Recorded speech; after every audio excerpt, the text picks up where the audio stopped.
तो आज हम देखने वाले हैं धनु। तो कहानी की शुरुआत होती है कार्तिक और शारोन नाम के कपल से, जिनकी हाल ही में शादी हुई है और दोनों ने अपनी फैमिली के खिलाफ जाकर कोर्ट मैरिज किया था। इसके पीछे वैसे दो कारण थे कि शारोन अलग रिलीजन से थी, जिसकी वजह से प्रतीक की फैमिली उसको एक्सेप्ट नहीं कर पा रही थी। वहीं प्रतीक के पास कोई फाइनेंशियल स्टेबिलिटी नहीं थी, जिसकी वजह से शारोन के परिवार वाले उसके लिए नहीं मान रहे थे। और फिर क्या था, जब दोनों की फैमिलीज उनके खिलाफ थी तो दोनों ने अपनी फैमिलीज के खिलाफ जाकर कोर्ट मैरिज कर लिया और अब अपनी नई जिंदगी शुरू करने के लिए एक दूसरे शहर में आने का फैसला कर लिया है। जहाँ दोनों शहर में आते ही बस स्टॉप पर उतरते हैं और वहाँ से रेंट पर घर ढूंढते हुए इनको एक लैंडलॉर्ड अपने घर रेंट पे देने के लिए मिल जाता है। अब आगे जब वो उस रेंट वाले घर को देखते हैं ना, तो उसे देखकर उन्हें उतनी खुशी नहीं होती। लैंडलॉर्ड भी उनके चेहरे को पढ़ लेता है कि इनको खुशी नहीं है और कहता है कि देखिए आपके बजट में आपको यही मिल सकता है। तो आगे घर के बारे में बताते हुए वो उनसे कहता है कि इस घर में पहले एक तमिलियन फैमिली रहती थी, जिसने मुझे 2 साल का भाड़ा नहीं दिया था। मैंने उनको भगा दिया फिर, और उनका काफी सामान यहीं पर रखा हुआ है। अगर इनमें से कोई सामान आपके काम आ जाए तो आप रख लीजिए और बाकी चीजों को आप फेंक सकते हो। इतना कहकर लैंडलॉर्ड पैसे लेकर वहाँ से जाने लगता है। इस दौरान शारोन उससे पूछती है कि यहाँ पर कोई कुआं है क्या। जाते जाते बस वो एक जवाब दे जाता है कि यहाँ जंगल के अंदर एक कुआं तो है, पर वो जगह बहुत ही खतरनाक है। उसके बाद प्रतीक और शारोन मिलकर घर की साफ सफाई में लग जाते हैं। फिर प्रतीक अपने दोस्त संतोष को कॉल करता है, जो कि एक असिस्टेंट डायरेक्टर है और उसी ने दोनों की शादी और शहर में आने की मदद की थी। प्रतीक फिर पूछता है कि क्या तुम्हें संजय का कॉल आया था।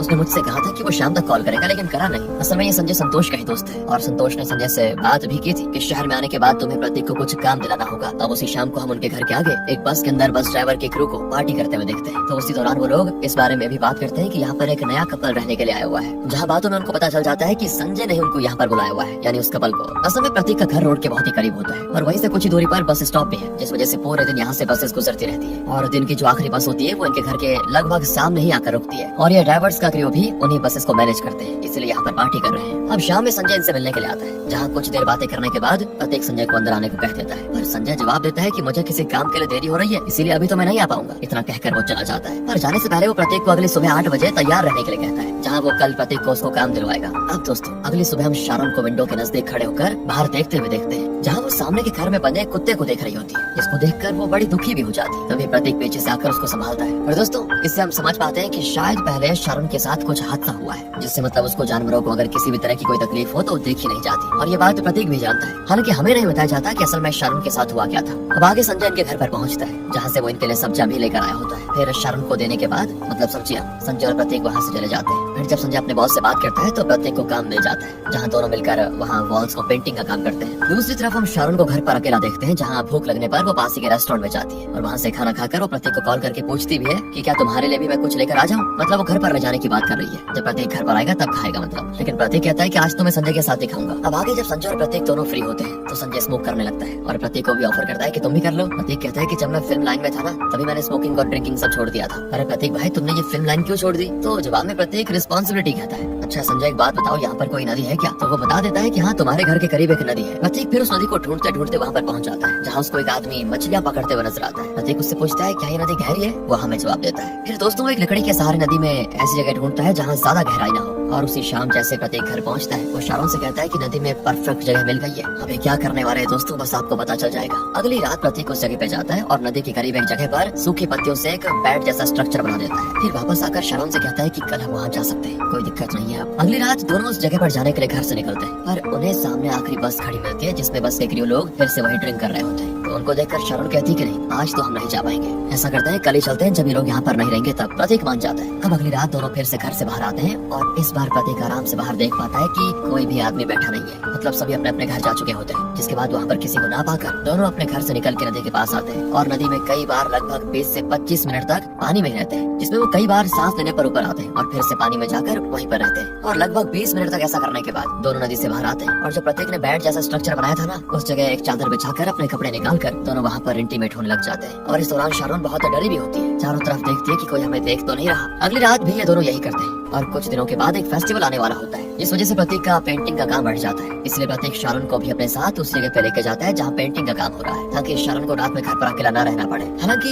इन 2 रातों में भी दोनों नदी के पास जाकर वही चीज फिर से करते हैं जो वो पिछले कुछ दिनों से कर रहे थे। और ये बात काफी अजीब भी होती है, क्योंकि इनके पास अपना खुद का घर है, तो ये बाहर जंगल में इस तरह नदी के किनारे क्यों कर रहे हैं ये चीज। अब दोस्तों आगे एक रात बस क्रू में से एक आदमी इनको जंगल की तरफ जाते हुए देख लेता है और उनका पीछा करने के बाद वो देख लेता है कि ये दोनों जंगल में आकर करते क्या है। उसे समझ नहीं आता कि दोनों ऐसा करते क्यों है, और फिर आगे वो ये बात अपने बाकी क्रू मेंबर्स को भी बता देता है, जिसको सुनकर तो वो हंसने लग जाते हैं पहले, क्योंकि उन्हें इसकी बातों पर विश्वास ही नहीं होता। तभी वहाँ पर प्रतीक आ जाता है, जो कि पास ही में किसी क्लिनिक या हॉस्पिटल का एड्रेस पूछने के लिए आया होता है, क्योंकि शारोन बड़ी बीमार हो गई थी, जिसका कारण शायद पानी में रोज रात जाना हो सकता है, ठंड लग गई होगी उसे। अब अगली रात वो आदमी जिसने इनको देखा था वो अपने बाकी क्रू मेंबर्स को वही चीज दिखाने के लिए अपने साथ आधी रात में जंगल में उनको लेकर जाता है। यहाँ सभी प्रतीक और शारोन को नदी के पास प्यार करते हुए देख लेते हैं और उसे रिकॉर्ड करने लग जाते हैं। इसी बीच एक आदमी अपने फोन से फोटोज भी लेता है, जिसमें कैमरे का फ्लैश और क्लिक की आवाज सुनकर प्रतीक और शारोन समझ जाते हैं कि कोई उन्हें रिकॉर्ड कर रहा है, तो डर के मारे दोनों अपने कपड़े पहन लेते हैं और वहाँ से जाने लगते हैं। जहाँ ये क्रू उनको रोक कर उनसे झगड़ा करने लग जाता है और कहने लगता है कि ऐसी हरकतें तुम यहाँ पर क्यों कर रहे हो, घर नहीं है कि तुम्हारे पास। वो सभी यहाँ तक कि प्रतीक को पीटने भी लग जाते हैं और किसी तरह प्रतीक और शारोन दोनों उनसे कई बार माफी मांगने के बाद वहाँ से अपने घर जा पाते हैं। घर पर शारोन उस हादसे के बारे में सोचकर बहुत रोती है कि अब क्या होगा, सभी को पता चल गया। तो प्रतीक बड़ी मुश्किल से उसको संभालता है कि सब ठीक ही रहेगा। अगली सुबह जिन्होंने उन दोनों की वीडियो रिकॉर्डिंग की थी वो उस वीडियो को हर जगह फैला देते हैं, जिससे वो वीडियो संजय तक भी पहुंच जाती है। संजय फिर इस बारे में जानने के लिए प्रतीक को कॉल करता है, तो प्रतीक उसको बस ये कहता है कि देख भाई मैं बीमार हूँ और 2 दिन में नहीं आ पाऊंगा, इतना कहकर वो कॉल कट कर देता है। अब आगे एक दिन जब वो ड्राइवर्स का ग्रुप कैरम खेलता है ना, तभी बातों में एक आदमी कहता है कि वो दोनों तो अब सुबह नजर ही नहीं आते, जिस पर दूसरा कहता है कि क्योंकि उनका काम सिर्फ रात में होता है इसीलिए वो रात को ही बाहर आते हैं। इस तरह दोस्तों दोनों का खूब हंसी मजाक उड़ाया जाता है। तभी प्रतीक कुछ खाने का सामान लेने के लिए घर से निकलता है, जहाँ पास के रेस्टोरेंट में जाने पर सभी लोग प्रतीक को बड़ी अजीब तरह से देखने लगते हैं, जो कि साफ बता रहा है कि सभी ने वीडियो देख ली है। और इस बारे में जानकर प्रतीक को बहुत ही दुख होता है। वो किसी तरह वहाँ से कुछ खाने के लिए लेकर जाता है और भागते हुए घर जाता है ताकि कोई उसको मिल न पाए, जहाँ उसे भी इस बात से बड़ा रोना आता है कि क्या हो गया हमारे साथ। और वो शारोन के सामने बिल्कुल टाइट रहता है, मतलब उसको दिखाता नहीं कि वो कितना दुख में है, जिस वजह से वो अकेले में ही जाकर रोने लग जाता है। संजय भी इस बात को समझ चुका था कि दोनों की लाइफ खराब हो रही है, इसलिए वो संतोष को कॉल करके उसको बता देता है कि यहाँ पर तुम्हारा दोस्त प्रतीक बहुत ही बड़ी मुसीबत में फंस गया है, तुम जल्दी आ जाओ। अगले सीन में हम संजय को संतोष से मिलते हुए देखते हैं, जहाँ उस वक्त वहाँ प्रतीक का लैंडलॉर्ड भी होता है। संजय फिर संतोष को पूरी बात बताता है कि ऐसा हो गया और कहता है कि वो वीडियो पूरी तरह फैल चुका है, यार क्या होगा। सभी ने वीडियो देख लिया और बड़ी बड़ी अच्छी बातें कर रहे हैं, यहाँ तक कि लैंडलॉर्ड पर भी सवाल उठा रहे हैं कि इन्होंने कैसे लोगों को घर दे दिया। पर मुझे भी समझ नहीं आ रहा कि वो दोनों ऐसी हरकतें कर क्यों रहे हैं। तो इसका जवाब देते हुए संतोष कहता है कि मुझे ये बात तुम्हें पहले बता देनी चाहिए थी कि उनकी पहले लाइफ में क्या हुआ था। तो संजय पूछता है कि क्या हुआ था। कहानी जाती है यहाँ से फ्लैशबैक में, जहाँ 7 साल पहले प्रतीक एक असिस्टेंट डायरेक्टर था और फिल्म लाइन में काम करता था, जहाँ उसके साथ साथ उसका दोस्त संतोष भी काम किया करता था। एक दिन प्रतीक को फिल्म सेट पर एक पपी नजर आता है, जो कि शायद अपने मालिक से बिछड़ गया था, जिसके बाद प्रतीक उसको संभाल कर अपने घर पर लेकर जाता है। और उस वक्त प्रतीक संतोष और उनका एक तमिल फ्रेंड विनीत उनके साथ रहा करता था। प्रतीक उस पपी को अपने घर पर रख लेता है और उसे पालने में लगा होता है। जब भी वो काम पर जाता था तो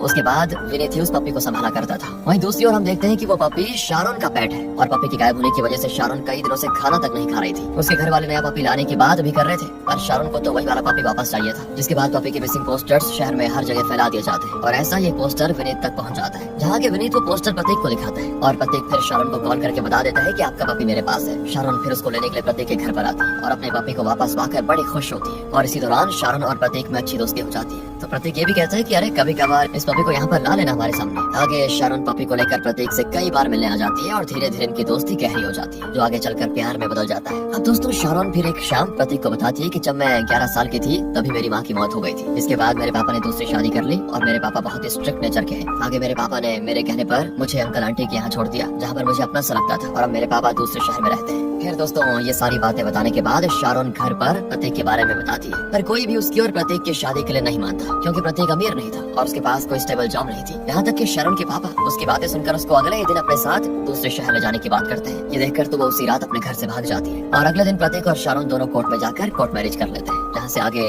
दोनों प्रतीक के घर पहुँचते हैं। यहाँ प्रतीक की माँ शारोन को एक्सेप्ट करने के लिए तैयार ही नहीं होती, क्योंकि वो दूसरे रिलीजन की थी। वो उन दोनों को अपने घर में घुसने से भी रोक देती है और दोनों को हमेशा हमेशा के लिए यहाँ से चले जाने के लिए कह देती है। इसके बाद संतोष उन्हें अपने साथ रहने के लिए कहता है, पर प्रतीक ये कहते हुए मना कर देता है कि देखो यार, तुमने पहले ही हमारी इतनी मदद की है और अब हम तुम्हें और ज्यादा तकलीफ नहीं दे सकते। दोनों फिर यहाँ से एक रेंट पर घर लेने के लिए दूसरे शहर में चले जाते हैं, जो कि हमें पता है, ताकि वो फैमिली से वापस न मिल पाए कभी। इस वजह से प्रतीक का असिस्टेंट डायरेक्टर का काम भी छूट जाता है। इस दौरान दोनों को बहुत ही स्ट्रगल करना पड़ता है, क्योंकि दोनों के पास पैसे बिल्कुल नहीं होते और प्रतीक को पेंटर की जॉब करनी पड़ जाती है। पर इसमें भी दोनों अपने लिए खुशियाँ ढूंढ लेते हैं और दोनों के लिए एक दूसरे का साथ रहना ही काफी है। और एक रात शारोन को बहुत ही अजीब बड़ा झटका लगता है जब अपने पापा का एक मैसेज देखती है, जिसमें उन्होंने एक फोटो भेजा होता है और फोटो में पपी की डेड बॉडी होती है, जिसे शारोन के पापा ने मार दिया था। और नीचे उन्होंने मैसेज में लिखा होता है कि अगर तुम कभी मेरे सामने आई तब तुम्हारा भी यही हाल होगा, मैं तुमसे नफरत करता हूँ। और यही कारण था कि शारोन का पपी की तरफ इतना लगाव हो गया था। इतने दुख के बाद भी इनके लाइफ में एक और दुख आ जाता है, जो कि था कि शारोन माँ नहीं बन पा रही थी। शारोन को कुछ साल हो चुके थे पर दोनों पेरेंट्स नहीं बन पा रहे थे। इसके लिए दोनों काफी डॉक्टर्स के पास भी जाते हैं, पर किसी भी डॉक्टर से इनको रिजल्ट्स नहीं मिलते और एक बच्चा पाना इनके लिए और भी जरूरी हो गया था, क्योंकि बीच में प्रतीक से मिलने उसके दादाजी आते हैं, जो उन दोनों को कहते हैं कि देखो घर वाले शुरुआत में तो गुस्सा रहता ही है, पर बच्चा हो जाए तो उसके बाद गुस्सा चला जाता है और फिर वो अपने सभी बच्चों को एक्सेप्ट कर लेते हैं। इसीलिए फैमिली से जुड़ने के लिए तुम्हें भी अपने बच्चे की सख्त जरूरत होगी। पर क्या है, हर बार प्रेगनेंसी फेल हो जाती है। प्रतीक ये बात अपने दादाजी को बताता है, तो जवाब में प्रतीक को एक आयुर्वेदिक वैद्य के बारे में बताते हैं जो उनकी इसमें मदद कर सकता है, और वो वैद्य शहर से दूर पहाड़ी इलाकों में रहता था। प्रतीक और शारोन फिर उससे मिलने के लिए जाते हैं और वैद्य प्रतीक को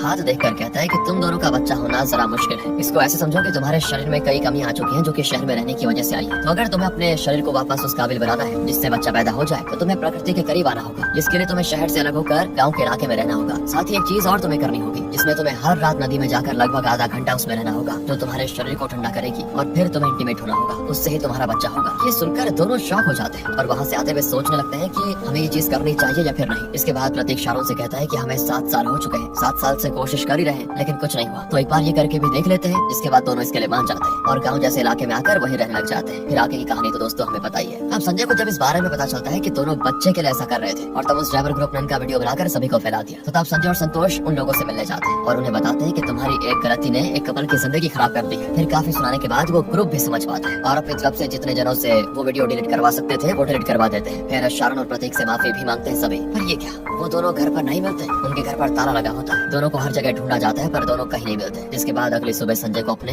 एक दोस्त का कॉल आता है जो उसे बताता है कि प्रतीक और शारोन की डेड बॉडी नदी के पास मिली है। ये सुनकर तो संजय के पैरों तले जमीन खिसक जाती है। संजय फिर संतोष और बाकी जनों को लेकर नदी के पास पहुंच जाता है, जहां उनकी डेड बॉडी ऊपर तैर रही होती है। दोनों ने वीडियो फैलने की वजह से जो शर्मिंदगी महसूस की थी उसको वो झेल नहीं पाए और उन्होंने मौत को गले लगाना ही सही समझा, जिस वजह से दोनों ने आत्महत्या कर ली और डेड बॉडी में भी दोनों ने एक दूसरे का हाथ पकड़ा हुआ था। ये देखकर वो ग्रुप जिन्होंने उनका वीडियो वायरल किया था वो बहुत ही गिल्ट में चले जाते हैं कि उनकी वजह से दोनों जनों ने अपनी जान गंवा ली। आगे गिल्ट और भी ज्यादा तब बढ़ जाता है जब न्यूज़पेपर पढ़ते हुए वो प्रतीक और शारोन की मौत के बारे में आर्टिकल पढ़ते हैं और उस आर्टिकल में लिखा होता है कि वाइफ के पोस्टमार्टम से पता चला है कि वाइफ प्रेग्नेंट थी, यानी कि यहाँ 2 नहीं 3 जनों की जान गई। और जिस जिंदगी के लिए प्रतीक और शारोन ने ऐसा किया था वो जिंदगी जैसे उनके करीब ही थी, लेकिन उस वीडियो की वजह से सब खत्म हो गया। इसी के साथ दोस्तों ये कहानी खत्म हो जाती है।